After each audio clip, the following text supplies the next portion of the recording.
Pada 24 Mac 2021, kumpulan kami telah melakukan perbincangan untuk memilih tema dan isu bagi tugasan berkumpulan. Perbincangan ini dilakukan menerusi aplikasi WhatsApp.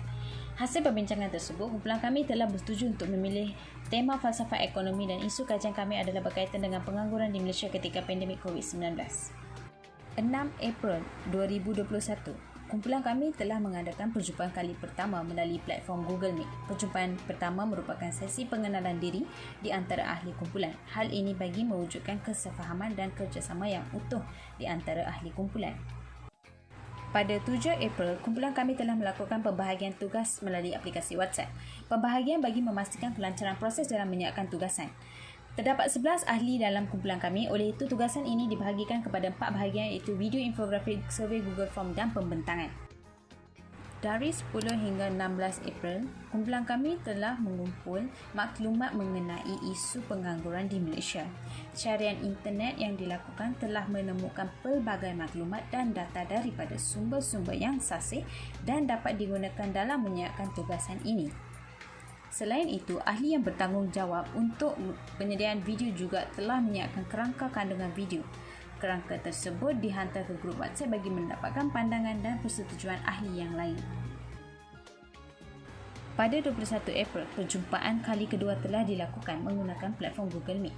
Perjumpaan kedua ini bertujuan untuk membincangkan isu pengangguran berdasarkan maklumat dan data yang telah diperoleh melalui internet.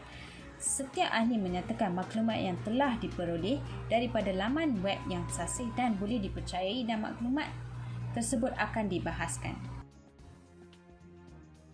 Bagi tempoh 22 hingga 28 hari bulan April, pelbagai perkara telah dilaksanakan, antaranya menyiapkan soalan-soalan berkaitan isu pengangguran dalam bentuk Google Form bagi tujuan survey. Soalan survey adalah berdasarkan perbincangan bersama ahli kumpulan menerusi WhatsApp. Google Form yang telah siap dihantar ke WhatsApp kumpulan kami untuk mengetahui pendapat ahli kumpulan yang lain. Kemudian, Google Form tersebut telah disebarkan kepada pelajar UUM menerusi grup-grup WhatsApp. Kami telah meminta bantuan pelajar-pelajar lain untuk mengisi Google Form tersebut dan dalam masa yang sama berkongsi Google Form tersebut dengan rakan-rakan mereka. Hasilnya, kami telah berjaya mendapatkan maklumat daripada 150 orang responden bagi menyiapkan kajian ini.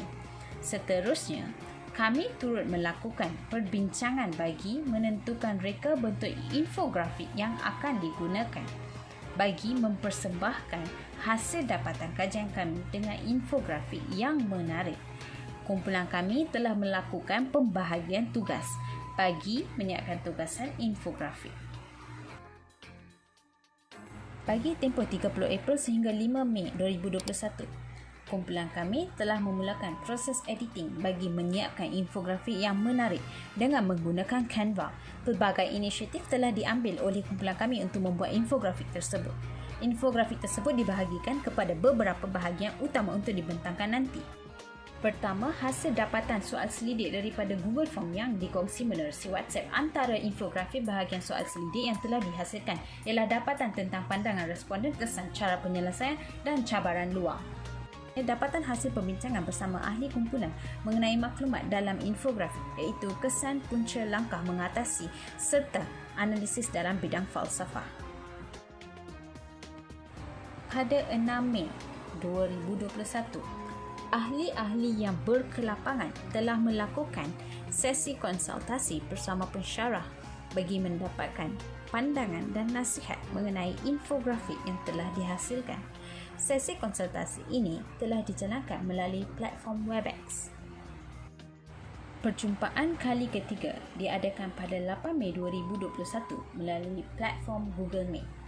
Perjumpaan ini bertujuan untuk mendapatkan pandangan daripada ahli-ahli kumpulan mengenai infografik yang telah disiapkan. Semua ahli memberikan komen masing-masing dan terdapat pelbagai penambahan idea pada infografik tersebut. Bagi tempoh 10 hingga 14 Mei 2021, ahli-ahli yang terlibat dengan sesi pembentangan melakukan carian maklumat terperinci mengenai isu pengangguran. Maklumat yang diperoleh dapat mengukuhkan lagi dapatan di dalam infografik. Seterusnya, mereka akan menyediakan skrip pembentangan bagi memastikan pembentangan dapat dilakukan dengan lancar. Pada 20 Mei, perjumpaan kali keempat telah dijalankan melalui aplikasi Google Meet. Perjumpaan ini merupakan raptai pembentangan bagi memastikan ahli yang melakukan pembentangan lebih bersedia. Ahli yang lain akan memberikan komen kepada pembentangan tersebut dan bertanyakan soalan. Pembentang akan menerima komen dan melakukan penambahbaikan. Proses membuat video. Setiap recording dan screenshot yang diambil oleh ahli kumpulan dalam proses menyiapkan tugasan ini akan dimasukkan ke dalam video sebagai bukti. Penghasilan dan pengeditan video ini menggunakan aplikasi Adobe After Effects.